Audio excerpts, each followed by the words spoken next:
pretty much all the trauma from my childhood, I never truly dealt with. I've never dealt with that until now, honestly. And so that with mixed with having a child, I was 36 by the time I had my daughter, postpartum depression. I just started drinking every day. It was easier than dealing with anything, than participating in life and participating with what my husband was doing. Right. Now, the alcohol for you, did it just numb out the sadness? It just numbed. Yeah. It definitely did not help anything. It didn't help my depression. It made it worse. It just made me want to isolate more. I didn't want to make friends. I didn't want to do anything. I just wanted to do my job and then just drink all evening into the night, let my family go to bed, and then I would stay up and drink. And this started to be a daily thing for me every single day. So with a almost teenage boy and a newborn girl, how did you do that? Or I guess, what were the first signs that it was affecting your ability to be a mother that you remember? Well, I was definitely a very functional alcoholic.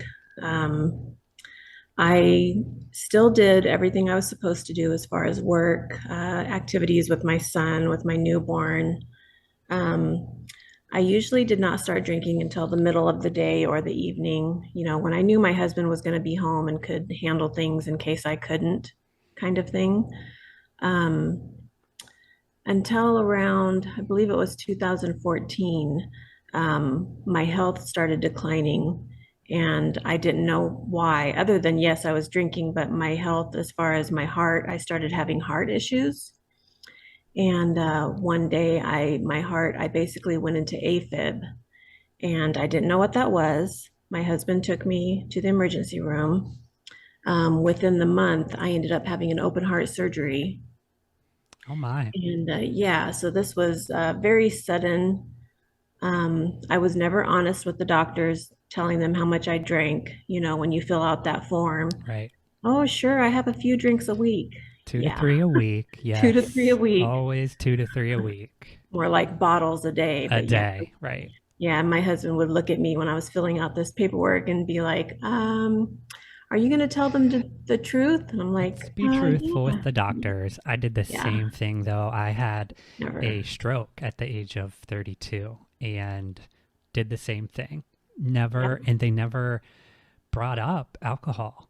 To your point, if I was functioning, which I wasn't, but yeah. physically at least, other than the stroke. And I laid in that bed for a month, but just dreamed of my first drink after I left the hospital. And that's what I did. That's so funny you say that, because that's exactly what happened to me after that first open heart surgery. That's when I started to attempt recovery. I started to attempt to stop drinking. Once I was home and in recovery from my heart surgery, I would have a little bit of success, 30 days, that type of thing, but I always went back to it. That obsession was just there. A year and a half after my open heart surgery, I ended up having a stroke as well. I was 39, had a stroke, and had a second open heart surgery. Wow. So yeah, by the time I was 39, two open heart surgeries and a stroke, and I'm still denying that alcohol has anything to do with it. It's that craziness that goes on in our mind. The denial we live with Denial, is fatal. Really, it is right? fatal. I mean, I'm surprised. I thank God I'm here, because really I shouldn't be here after two open heart surgeries and a stroke and just the damage I was doing to my body. Oh, But after that, that was 2016 when I had the stroke and the second open heart. Um, Started to get what I thought was a little more serious about recovery. I started going to the program my husband told me about. He would print out these meetings for AA and kind of just leave them around where I could find it. right. So, not trying to like push me, but trying to nicely, hey, hun, how about you go try this meeting out? Like, Yeah. nah, I'm not Suggestion. interested in that. Yeah, suggestions. I'm like, I'm not into that. I'm not an alcoholic. I'm fine. I got this all under control. Well, then one day he brings me home an AA big book. And I thought, number one, where did you get this? He said, well, I've been going to Al-Anon meetings. I'm like, why? Who do you know that's an alcoholic? I mean, talk about denial. Oh my gosh. Wow. I thought that was crazy. I'm like, why are you doing that? I don't have a problem. I'm fine. He just left it there, left it, didn't say anything else. I eventually opened that book, started reading a little bit. That's when he printed out the recovery meetings, told me about those. And I just decided to go one day, which was not like me because, again, I like to isolate, Yeah. didn't want to make friends, I didn't want to meet people. I certainly didn't want to tell anyone that I had a problem. I Right. mean, I wouldn't even admit it to my husband or to myself. But something just pulled me to go that day. And I went and I sat there and I just listened. I didn't say anything. I listened to all these people who basically were telling my story. Yeah. Yep. And I thought, this is crazy. How these people are like me? I mean, just they looked like normal people, but they're all telling my story. And I continued to go. And I don't think I opened my mouth at a meeting for probably 6 months before I even spoke a word at a Same. meeting. Yeah, I had to make sure I had done all the listening I could do, and then Yep. I would start just with like a one sentence here and there, and eventually you get comfortable enough and Right. feel at home enough, right, to open up and share everything. Exactly. That was hard. I mean, even when they would ask me, do you want to read this paper at the beginning of the meeting? I always said no. And then one day I said, okay, I'll go Yeah. ahead and give it a shot. So I read like, whatever it was that they wanted me to read.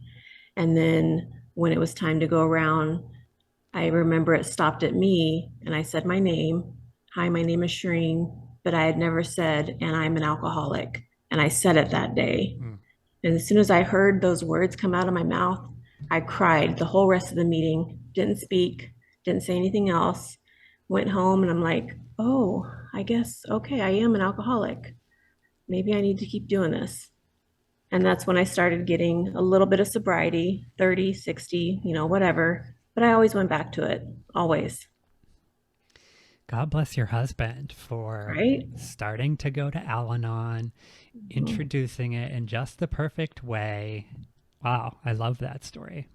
Yeah, he was beyond patient with me. I mean, I've told him, man, I would have I would have divorced you a long time ago. I don't know why you put up with that, but it's amazing what love and what God can do in your life.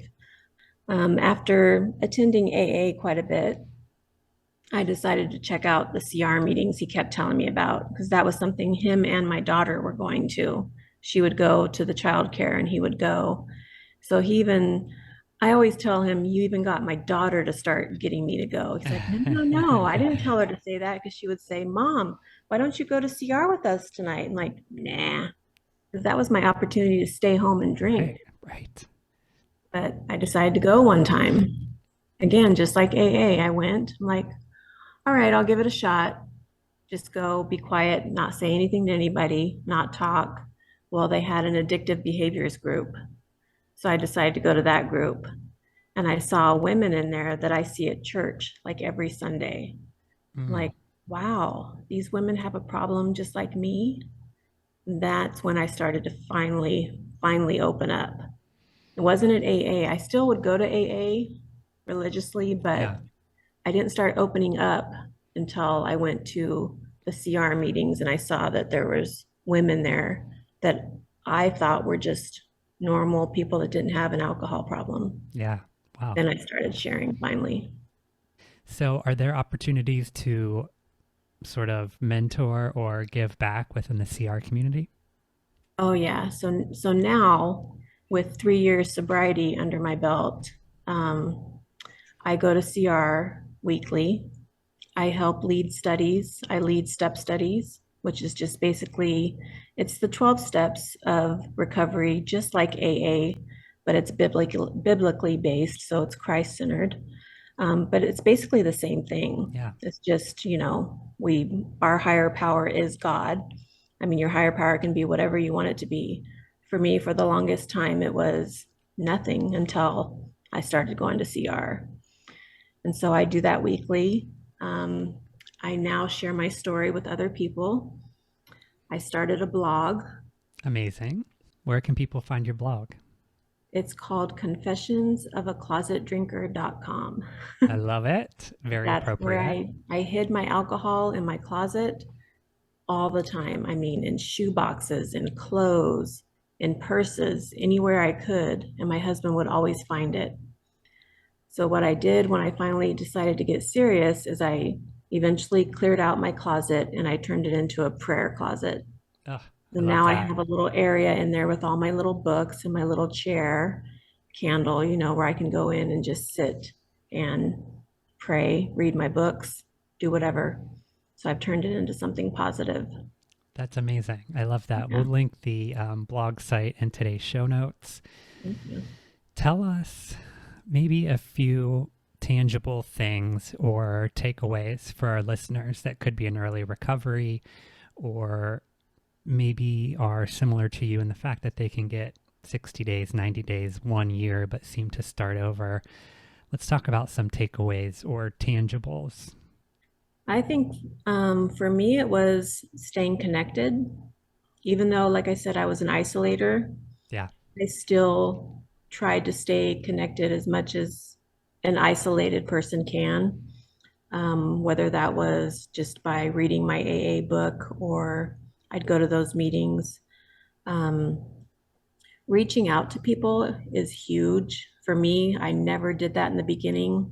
I wasn't going to reach out to anybody because I didn't have a problem. Yeah. Part of keeping that in, right? And Yeah, hidden from exactly. everyone else. Exactly. But just attending those few things I did attend, other people started to reach out to me. Mm, So I started to be a little more open to those people reaching out to me. So I think I would tell others to, number one, try to be open, try to stay connected, of course. Just you got to find what works for you. For me in the beginning, I wasn't sure what was going to work for me, but I was open enough to make that step to, go step into the rooms.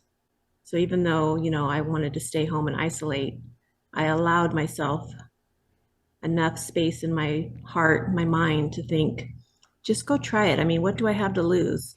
If I don't like it, I'm just going to go home and drink. Who cares? Give it a shot. give it a shot. Shrrene, what are some of your favorite positives that have happened in your life in the last 3 years? Oh my gosh. Having trust from my Mm. husband. I was going to say you're house sitting for somebody else. That was one of the Right. biggest things for me was my brother and sister-in-law trusting me again to house sit. So Oh when you my gosh. told me that you were house sitting for someone, I was like, wow. 3 years ago, there's no way I would have done this. I would not have done this. So I think having the trust from my husband, my daughter, who now looks up to me, she knows that she can call me at 11 o'clock at night and I can pick her up because I'm not drinking. Whereas before it was, there was no way. Having people trust me with their pets and their home. That's my part-time job is dog sitting. This is the job that I actually love. Love it. And just finally being trusted is huge. I mean, I trust myself finally. That's the biggest one, isn't it? Yeah, trust. Number one for me. Shrrene, thank you so much for your time today. Thank Awesome you. story of recovery, trust, relationships. I think we hit on everything. So thanks so Yes, much for sharing today. I absolutely love your show. I listen to you often. Thank you. Thanks so much. We will link everything in today's show notes, like I said, so you can find Shireen's blog and a little more. Thank you so much for listening today, friends. Hopefully you heard something that resonates with you. And if we help just one person, our job is done. Make sure you check today's show notes for all the information discussed in the episode and how to connect with our guest. And as always, check us out at thesobrietydiaries.com, youtube.com/Nate Kelly, and on Instagram at the Sobriety Diaries Pod. Please head over to Apple Podcasts and rate and review the show, friends. It truly helps other people to find the show, and in turn, we can help more people. Until next Wednesday, try your best not to drink and be good to yourselves.